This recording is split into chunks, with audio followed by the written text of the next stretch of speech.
Hey guys, Jason here, Traditional Bowhunting Wilderness Podcast. Today we're talking about why I shoot static versus dynamic when dynamic is better. Okay, I just put a video out showing you how great dynamic shooting is and how that constant pull through and release, and it's such a great release and pushes all that weight. Everything about it is so fluid and perfect.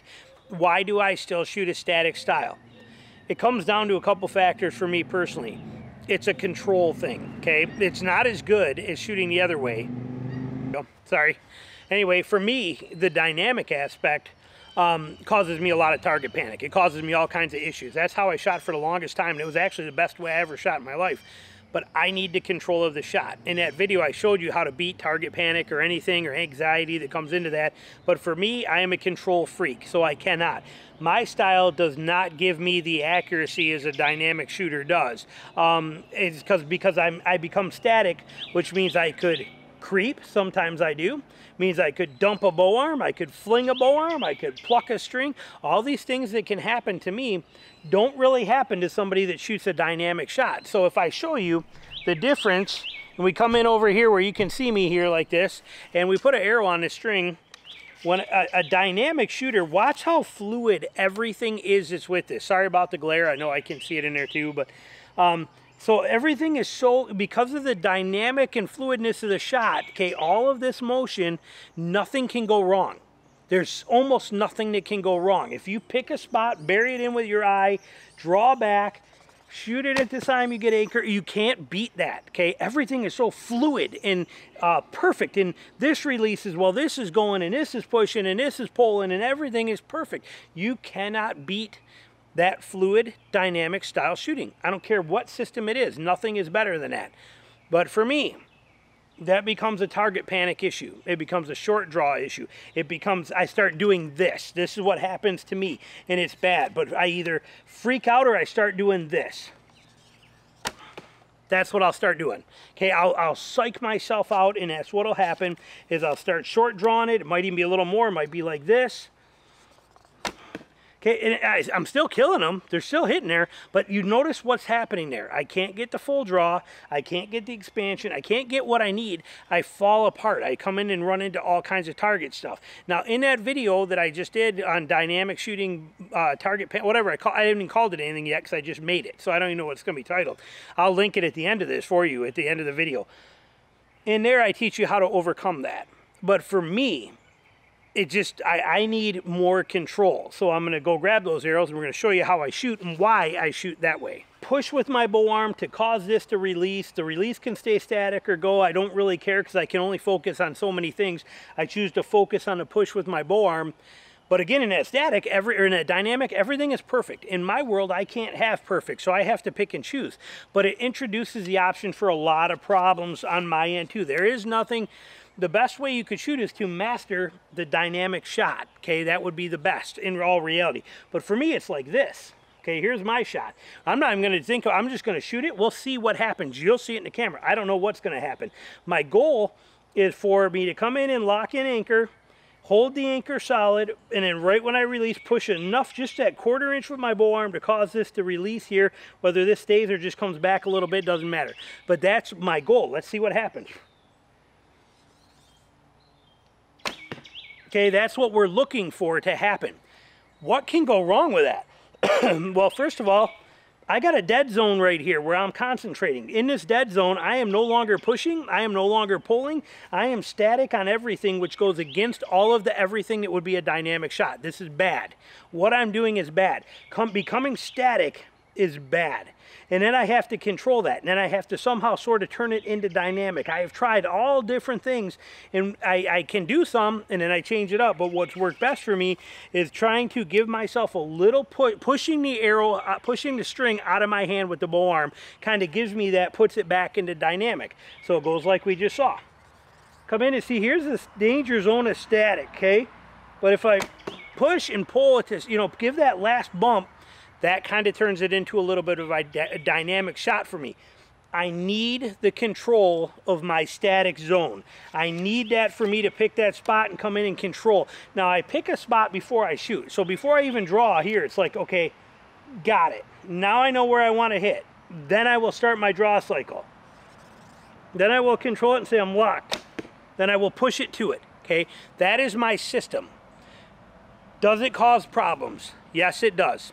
Okay, sometimes I'll tweak my bow arm a little bit of torque. Sometimes I'll dump it a little bit. Sometimes I don't push it straight. Sometimes my release will get a little cattywampus. Sometimes it won't release perfectly. Sometimes, since I'm not thinking, it's different fingers that'll release different pressures at different times. Can cause my arrows to kick a little bit. You can run into any kind of issue. It's not the best style, but it works for me for the control that I need. Is it as accurate? No, it is not. Is it as good? No, it is not. But it's controllable for me. Let me grab. Now if you followed me over the last 13 years, you have seen me try everything. Something as far as you've seen me talk about my release, where I will come in and then do the last 1/4 inch. It'll look like this, okay? It'll go like this to try to make that dynamic, okay? That last little push, and even there I kind of snagged for a minute because I wasn't sure. And when I did that last little pull, it kind of pulled my bow arm a little bit because I was at a static position and introduced more pull, and it kind of offset me. I had to put it back on before I could release. Tricky, okay? Works, but it's tricky. It's hard to do. You have also seen me do that with my bow arm, okay? You have seen me with my bow arm do a short draw with, or bent elbow and extend it out. Now I kind of do something similar to that, but with my arm out, and then I give it that last little, that's it, all I'm doing for it. But I used to do, you see me do it more like this right here. And push it even harder, okay? You could even hear the bow or the arrow bounce off that shelf on that one, okay? I had trouble with that. It worked sometimes, not as good as I wanted to. There's all these variables, okay? Everything is trying to combine both, giving me my security spot in my safe zone of static, yet giving me dynamic at the same time. I told you guys about how to release that if you're a dynamic shooter. You come in and then you can stop right here, like this till you're comfortable, then make it dynamic, okay? I showed you that. That works great as well too. For me, it's still a target panic area. It's an issue for me. It's a psychological thing that doesn't work. Let me grab those arrows. Change again. But it is all in forgetting about the release, forgetting about what happens there. We've tried to pull through, because if you pull through, it will also give that last little pop to you. We've tried all that. I've tried the expansion with my shoulder blades. That doesn't do nothing for me, but really just throw everything out of whack. I could care less about back tension. I don't care about it even a little bit. But what's worked best for me is that come in and get my zone and then push the arrow to it. Because like I said, I showed you, if I try to pull back that release, I pull my bow arm off, okay? Because I'm static. I'm hearing I'm static and everything is held and comfortable. As soon as I do this, this goes like this because it's a natural reaction. The best way for me is to do this, which then pulls that way. Holding this here makes me release that string. That's the system that seems to be the best for me. But it is still a static system converted to a slight dynamic, but nothing like a dynamic. So that's what works for me. So it looks like this. And that's where it is. Just that last little push with my bow arm, just to give it that last little snip in there. That tip's a little loose, but that's all right. Goes like this. And I can control it as long as I want to and push that arrow in there, okay? Might look like I'm pushing my bow out here. I'm not. I'm pushing the bow straight at it. That's what's happening. That's the beauty of it, is it pushes that bow right into the target, creating that dynamic pressure. And if I'm going to push there, it's going to make me either come forward, which it might do sometimes, or it's going to make me come backward. But either way, I don't care, because as soon as I push that, it's making my hand release. That's the beauty of it. Comes in, set, and pushes it right down in there. And it works for me. However, there's no denying that that dynamic all-in-one motion is the best. You have to find what works best for you. Everybody's going to be different. And like I said, dynamic wins, hands down. Static is great, but static is a problem for a lot of people, like myself, because everything is static. Trying to find a way where you can kind of combine the two seems to be the best bet for me personally. Might be for you as well too, but for me, pushing that last little bit with that bow arm works a lot better than trying to pull through the release. If I come in static to here and then I try to do this, what I'm going to do is do this, and I'm going to dump that bow arm. So what's going to happen?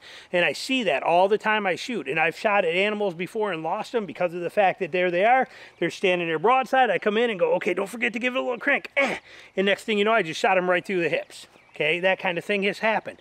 If I can control my bow arm to make everything else come into alignment, that's the winner for me. So hopefully just a little tip for you, shooting things, something for you to think about and find what's going to work best for you and the method you're going to use. But that's all I got.